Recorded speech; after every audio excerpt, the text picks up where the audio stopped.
Okay, Lanterns dropped a number 2 episode. It's more of the same as the previous one. This one takes place entirely in the past of 2016. So, you expect that's how that'll go.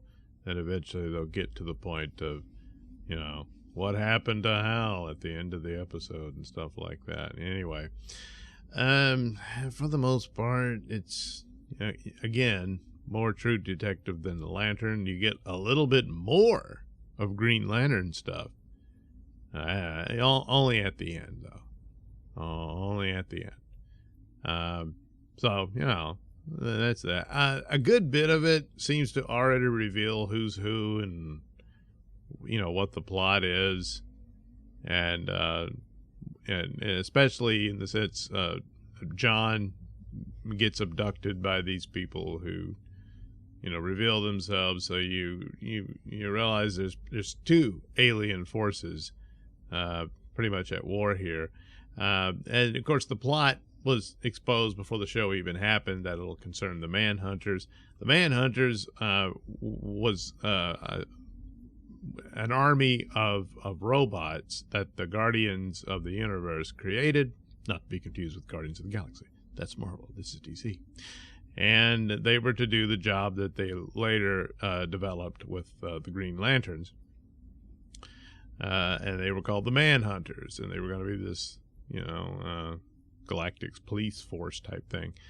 And but they became a problem, and they wiped entire races out and all this sort of stuff. So they're like, oh crap.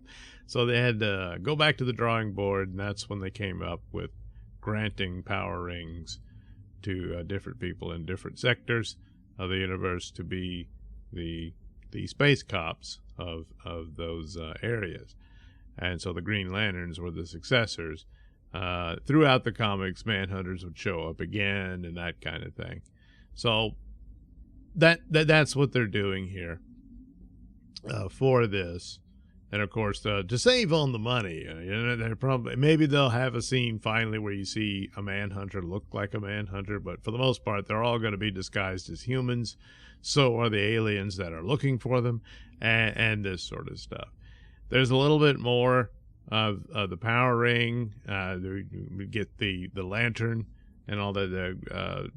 John has to go get it for Hal, which once again, Hal does this to get him out of town while he goes on his investigation with naked corpses of aliens, full frontal. And it's more elements of just how Hal's wild and he'll break rules to do what it takes to make a point. But ultimately, this leads to him discovering that the militia, it says they're aware of the alien threat, and they want it stopped or what have you. And of course, people say that this is actually an allegory for But anyway, probably knowing Lindelof and how he did Watchmen, which was trash, probably is. But anyway, but he discovers there's this technology. How do they get a hold of it? Well, they probably don't realize it, but they're working for the Manhunter. Yeah. And then these other aliens are looking for the Manhunter. They're hunting the Manhunter. Yeah. So all of that, they put in some elements that they don't trust Hal Jordan. So they went to John instead.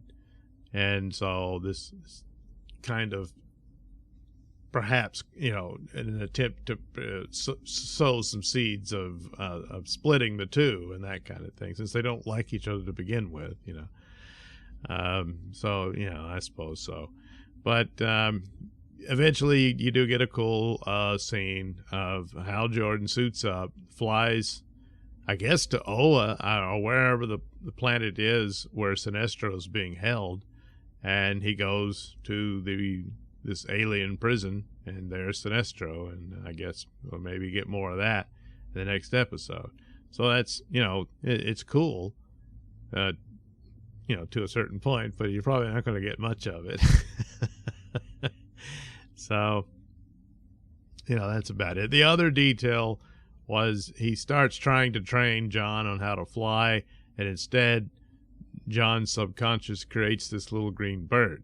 Now, after the ring has run out of charge, and we see this, Hal's using it to fly himself, to look over the town, and then it runs out and he drops to the ground, you know. So he doesn't have any ring power anymore. Meanwhile, John's going back to his home, which is this opulent place, but he goes there to retrieve the power battery. But he has the construct of the bird with him the whole time. So there's something about John that can maintain a construct long after the ring's been depleted. That's not how that works in Green Lantern lore. Once the ring's out of power, that's it. Everything you've created and stuff goes away. You got to recharge it. You can bring it back, but you got to recharge it to do that. Now, I'm not completely up on John Stewart, but I did read some stories featuring him in some Green Lantern comics that are in recently, that he seems to have more power than the average Lantern. And I know that he's resurrected his dead mother and sister, so now they're, I don't know, Green Lantern energy entities or something. Yeah, it's a bit much, but nevertheless, I think they exist independent of needing, you know, the power battery charge or what have you. Which, you know, how's that? Yeah. Well, John Stewart's special, I guess. I don't know. But anyway, so yeah, it's going in that direction. There's something special about John. So, you know, there you are. The rest of it, of course, again, the overwhelming most of it is trying to be true detective and this sort of thing. And awkward meeting with the woman that he slept with in the other episode and all that stuff and the embarrassment and what have you. So there you go. You get a bunch of that stuff.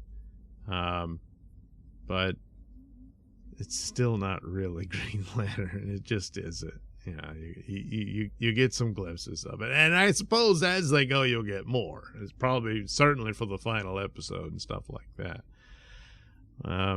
But just still not overwhelmingly wowed by this. The best part of it is basically the chemistry between the two main characters. It's very good, and it's just too bad it's wasted on something like this. They probably would have been really cool, and maybe a real Green Lantern story or a real True Detective story. These two guys might have been really great in something like that. Instead, it's this, so it's too bad. But I think they're both fine actors, and there's just another example of talent wasted. It appears to be. But anyway, you know, yeah, the Green Lantern stuff was cool, kind of. I mean, it still doesn't quite even look like Green Lantern, and he's supposed to glow green when he takes off and stuff. They didn't.